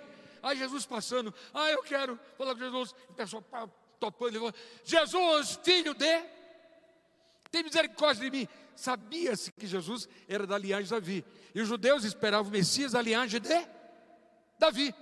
Aí ele pega e escreve hebraico para os judeus, para que cresçam que Jesus era da linhagem de Davi, que não esperasse mais Messias. Ele produz o livro em hebraico e levanta toda a progênie de Jesus, toda a genealogia de Jesus até Davi. É muita riqueza nesse livro, Mateus. Muito bem, então eu sou aqui Diocleciano. Ele fala: senhores do meu séquito, quero que persigam os cristãos, não mais matando cristãos, que não resolve. Quarto século. Nós vamos queimar os livros sagrados deles. Não havia Novo Testamento, havia livros sagrados. Crê nisso ou não? Por que você crê que havia livros sagrados? Também é fácil, porque estamos no quarto século. E quando os livros sagrados foram escritos? Quando? No primeiro, minha gente, na época apostólica. Guardem, por favor. Vocês são bons de química, de engenharia, matemática. Minha esposa é de engenharia eletrônica. Cada um pode ser bom do que for, mas por favor, guarde uma coisa: os livros sagrados aludem a linguagem aos livros escritos da época do primeiro século, até o último livro sagrado do primeiro século, o livro de Apocalipse. Esses são livros sagrados. Queimem, porque esses vão morrer, os seus filhos não seguirão mais Jesus, porque não terão livro, nem livros. Como o livro muda tudo. Por isso, pastor Claudemir, com o nosso pastor Moacir, nos traz essa aula magna hoje, imensa, intensa, para introduzir o assunto Bíblia. De fato queimaram Levaram mais de um ano queimando todos os livros sagrados. Que livros sagrados eles queimaram, alunos da EBD? Quais livros sagrados eles queimaram? Pode ser. Gente, acabei de dizer agora. Queimaram Mateus, Marcos, Lucas, João, Atos, aos Romanos, 1 Coríntios, 2 Coríntios, Gálatas, Efésios. Queimaram os livros sagrados. Eles não eram compilados, mas eles existiam, porque foram todos escritos quando? No primeiro século. Até que o último morresse, João, queimaram os livros sagrados. Aí eles voltam, diz: Senhor Imperador Quírios, estamos de volta, após um ano viajando pela Ásia Menor, pelo norte da África, pelo norte do Mediterrâneo, que é a Europa, que era Portugal, Espanha. A Bíblia fala em Espanha, fala em Itália. Aqui estamos nós, queimamos todos os livros sagrados. Então aqui uma lição para a nossa classe especial de hoje. Quando perguntarem a vocês, vocês conhecem os livros originais? Qual é a resposta que vocês dirão? Não há livros originais. Todos os livros sagrados do Novo Testamento foram queimados na época do imperador Diocleciano. Originais. E claro, o Velho Testamento também não há originais. O livro mais antigo do Velho Testamento é o livro de Isaías, que foi encontrado em Qumran no ano de 1947 para 48. Escavações que eu tenho tido o privilégio de ir, e quantos forem comigo a Israel, eu vou levar vocês até as escavações do Mar Morto, de Qumran, para a gente passar um dia pesquisando aquele belíssimo museu que estuda o livro de Isaías, que foi encontrado intacto, escrito centenas de anos antes de Jesus. Livro inteiro. Então, dos originais do Velho Testamento, o mais antigo livro que não é original é o de Isaías, mas é o mais antigo. E o novo, todos foram queimados. Só que Diocleciano morreu sem saber que todos os livros do Novo Testamento haviam sido copiados. Diga amém. Dê um amém de verdade aí. Que bobo desse imperador. Queimou os livros achando-se o tal, mas as palavras do Senhor jamais passarão. Diga amém. Não passa. Todo tinha cópia, os copistas tinham desenvolvido em todas as áreas do mundo cópias. E logo depois de Diocleciano, quem é que vem? Constantino. E o que é que ele faz? Eu tive um sonho, eu vi a cruz, então eu serei o meu primeiro imperador cristão. Exatamente depois de Diocleciano, vem Constantino. 323, ele se declara cristão. Aí começam os concílios para tentar juntar os livros. O primeiro deles para juntar os livros é o concílio de Laodiceia. O concílio de Laodiceia é do ano de 362, 363. Isto é, Constantino havia acabado de morrer e a igreja então cristã se reúne. Então agora vamos devagar um pouquinho. Antes de chegar nesse livro, vamos pensar um pouquinho na igreja cristã. Se eu tenho católicos aqui, são bem-vindos. Nós estamos fazendo aqui ciência da religião. Ciências da religião. Aqui não encontro proselitista, aqui é uma aula que faz ciências da religião. Então, bem-vindo, senhor católico. Mas é bom que o senhor saiba, e eu tenho dito isso aos padres, eu defendo isso junto aos padres, não tenha dúvida, se eles tivessem razões sobejas, se oporiam a mim, mas suas razões nunca foram sobejas, que se opusesse a mim de forma equivalente. Nunca. Então saibam, quando Constantino se converte, duas coisas acontecem. Não temos ainda o Novo Testamento. Já estamos em que século? 4. Olha o primor dessa aula. É claro que uma ou outra pessoa não está conseguindo acompanhar bem. Anote as coisas e vai fazer isso em casa um pouco melhor. Mas lembra, Jesus morreu no que seria os anos 45, mais ou menos. A igreja cristã estabelece-se em Jerusalém a partir dos anos 50, mais ou menos. Começa a era cristã das igrejas. Primeiro século, perseguição. E imperadores, como citei, Nero, Domiciano, perseguição. Segundo século, perseguição. E eles continuam firmes. Imperadores como Adriano, Trajano, que são do segundo século, mantêm a mesma linha de Nero para matar todo mundo, como Nero fez isso em Roma.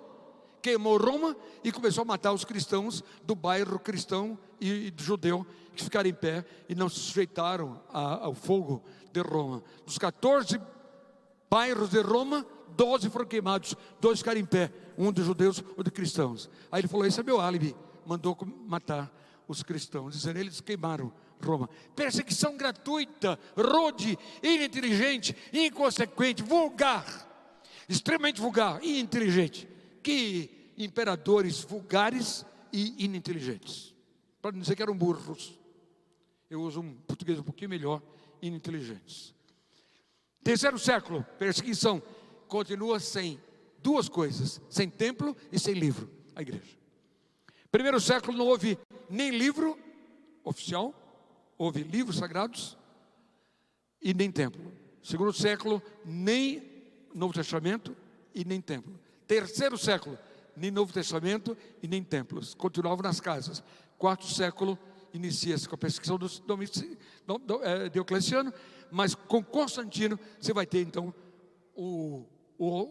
a igreja oficial. Então ele baixa o edito numa cidade lá pertinho. Quem já foi aqui à Itália, vizinho a Roma, tem uma cidade chamada Milão, e ele vai lá e baixa edito em Milão: imperador agora é cristão, e por decreto todos os cidadãos do Império Romano são cristãos a partir de hoje, por decreto. Sabemos que não existe isso, só é cristão quem se converte. Está na Bíblia, está no livro, não é isso? É a nova criatura quem crê em Jesus.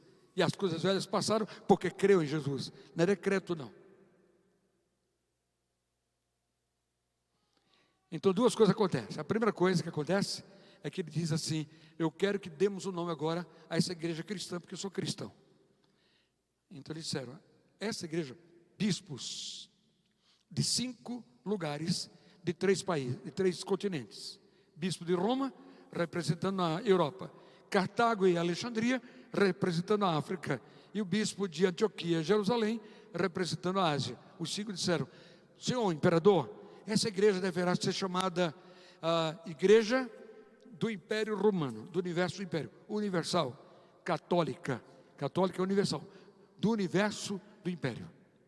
Segundo, apostólica, porque somente os apóstolos são os que viram Jesus, e os livros deles são por aí. Livros que tentaram juntar no 2º século, livros que tentaram juntar no 3º século, mas nunca fecharam o cano do Novo Testamento até então. E romana, porque o império é romano.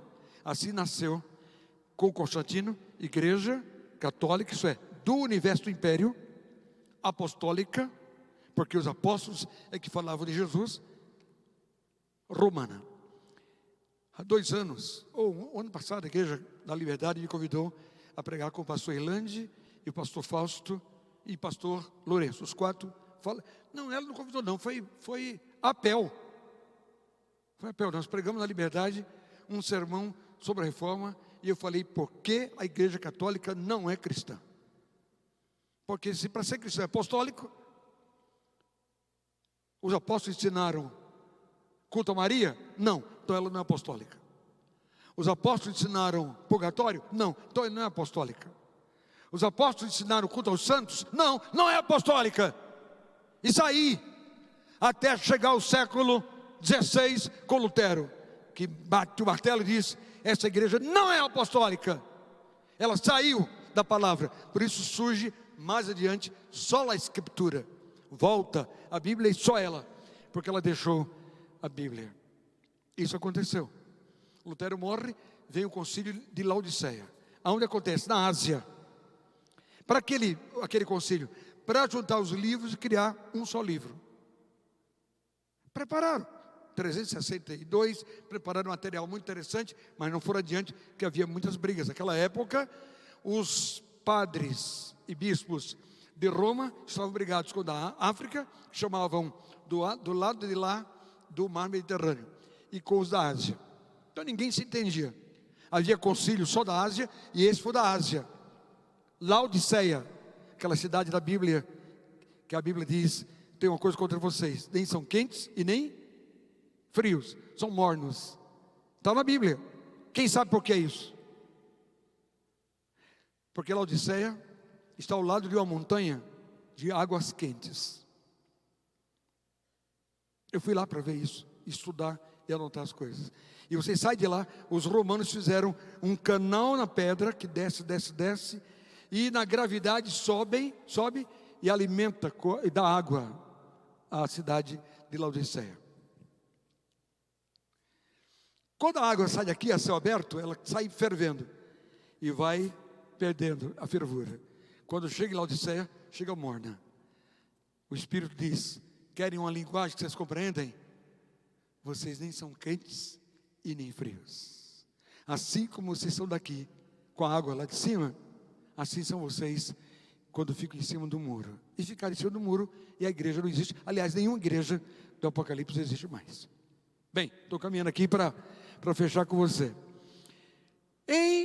Mais adiante, em 391, 2, não guarda aqui precisamente a data, veio um concílio em África. E ele regula tudo isso, diz: os livros que queremos ser juntos são esses mesmos que o pessoal lá de Laodiceia escolheu. Nós vamos bater o martelo aqui, mas vamos mandar para Roma, que fecha o ciclo: Laodiceia, Ásia, África e Roma. E lá eles escolhem e decidem se esse vai ser a compilação do que nós queremos como livro. Que de fato, mais adiante, fecha, mas firmemente, somente na época da Reforma Protestante, 1555, é que houve o Concílio de Trento. Agora veja como são as coisas, vocês são atenciosos. Quando que os romanos, quando que os judeus fecharam o cano do Velho Testamento? Em plena guerra com os cristãos e o fim com a diáspora do Estado de Israel.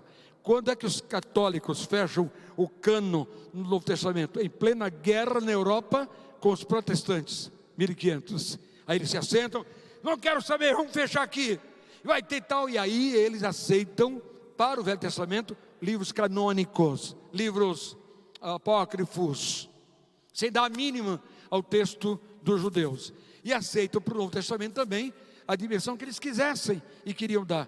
E fizeram isso somente no século XVI. Por que é importante para vocês? Por uma razão simples: é que com o Novo Testamento estabelecido no final do quarto século para o quinto, agora temos o Novo Testamento. Veja, no século XVI começa, no século VI começa o que nós chamamos de Idade Média. Sétimo, oitavo, nono. Nos anos 600, o mundo já era chamado de mundo da Idade das Trevas. A igreja cristã da época, que não tinha igreja protestante nem evangélica, era só católica, era tão pervertida que não era luz, era trevas. E até hoje, quando nós estudamos a Idade das Trevas, e vocês alunos estudam, sabem que é a Idade Média, por causa do péssimo testemunho do que era o cristianismo de então. Tanto que nos anos 600 nasce Maomé também. Por que eu cito aqui? Porque existe um texto que eles decidiram lá no concílio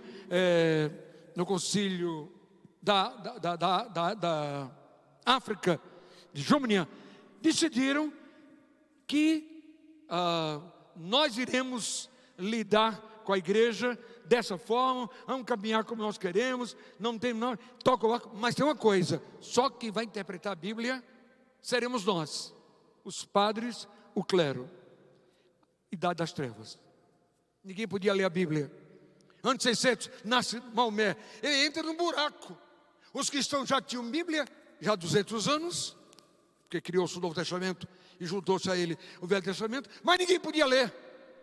Quando Maomé aparece com seus filhos, cria o islamismo nesse buraco, nesse vazio da Idade das Trevas, porque a luz, que são os cristãos, não brilhava naquela época.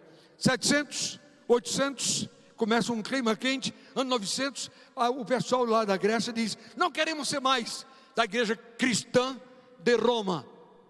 Como de fato, em 1055, criam a igreja de Paulo, não de Roma ou da Grécia.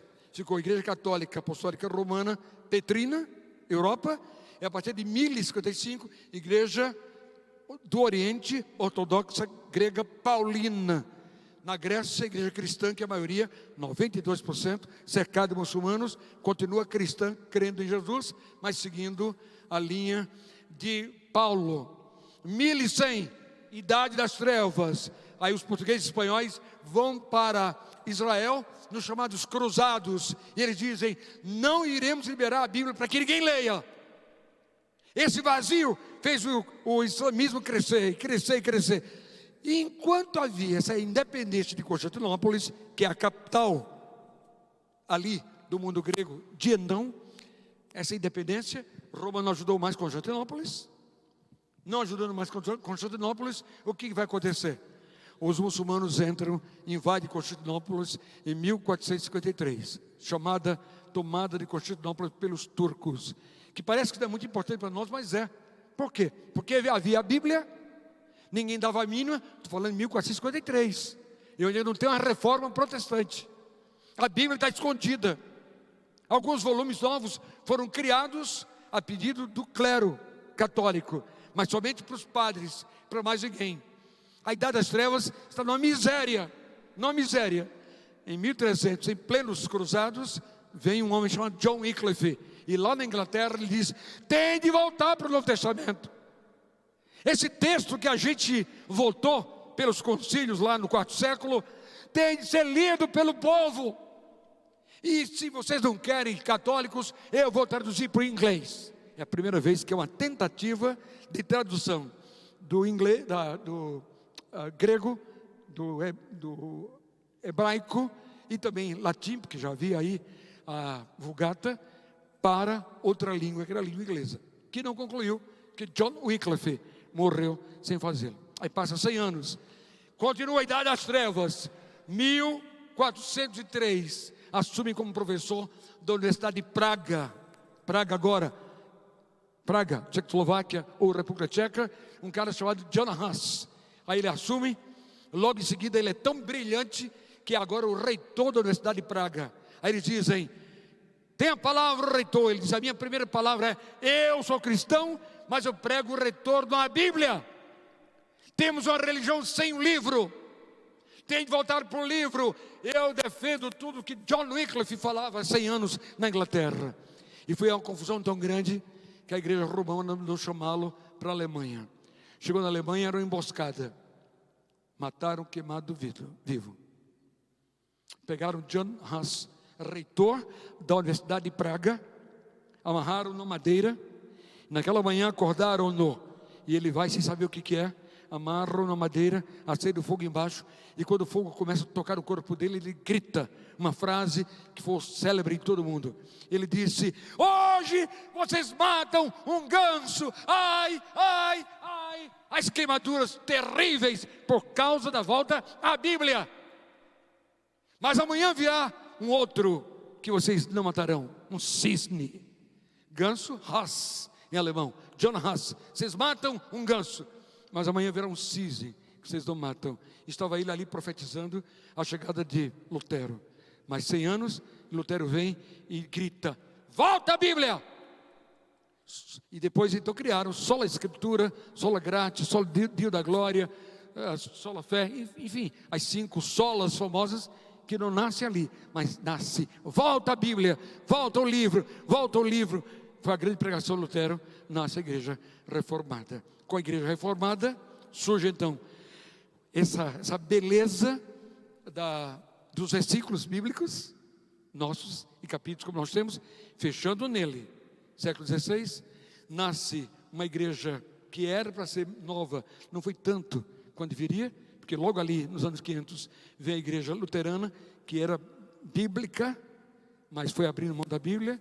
Aí nasce a igreja metodista, que era bíblica, que nasceu em cima de Tiago 5, 17 e 18, e em cima de Gálatas capítulo 6, verso 5.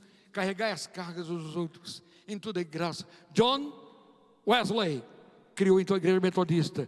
1609 nasce a igreja batista, defendendo as escrituras. 1609. 1632 nasce a igreja batista nos Estados Unidos.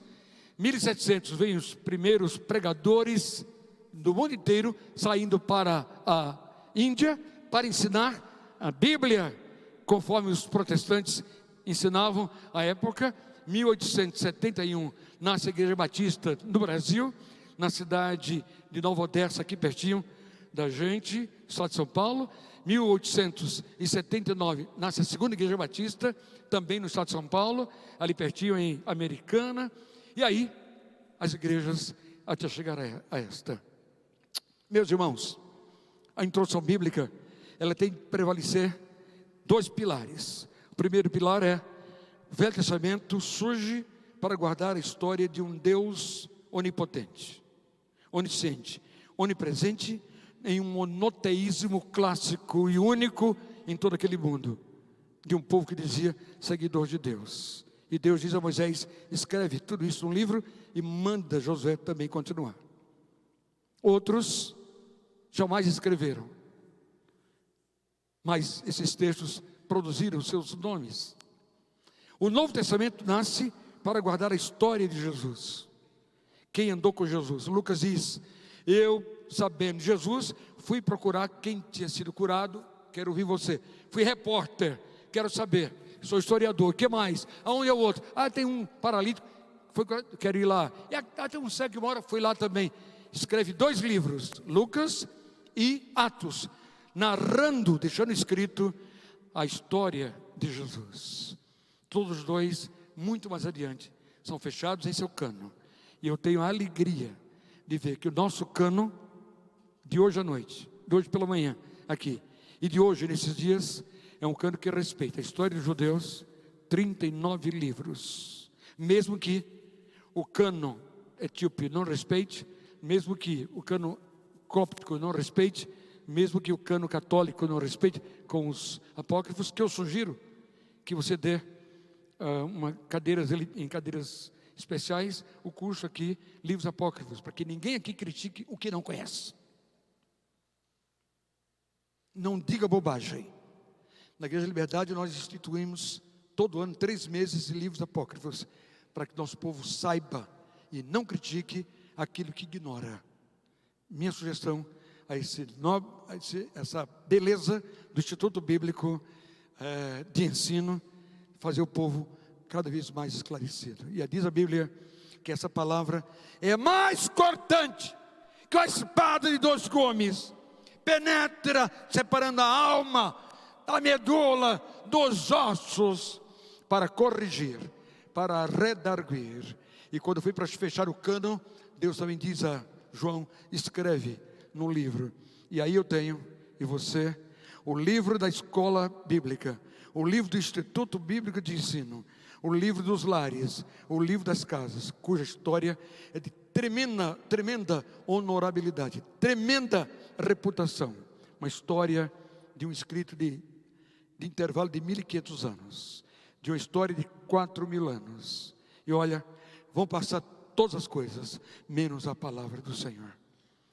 Que Deus te abençoe, e que vocês brilhem muito, mas muito, muito, a partir do aprofundamento bíblico. Amém? Qualquer colocação, qualquer pergunta, pode fazer. Nem que seja uma, mesmo que eu diga que eu não sei, umazinha. Não. Então, eu estarei lá fora, o irmão Amarildo vai me ajudar, e eu gostaria. E a Lifeway, se ele se mandou a maquininha deles, quem não tiver dinheiro, invista no que eu investi. Somos de uma academia de letras, porque cremos que a vida é um livro, e que não viajou, não virou a primeira página.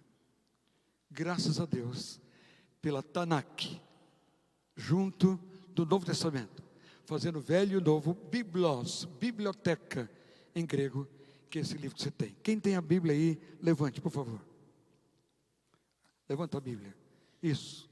Mantenham os alunos, bebam, deglutam, alimentem-se, vale a pena. Ela tem todas as normas para todos os momentos de homem, pai, marido, profissional e crente.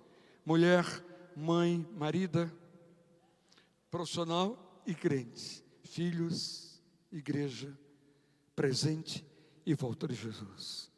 Deus abençoe. Prazer estar aqui com vocês.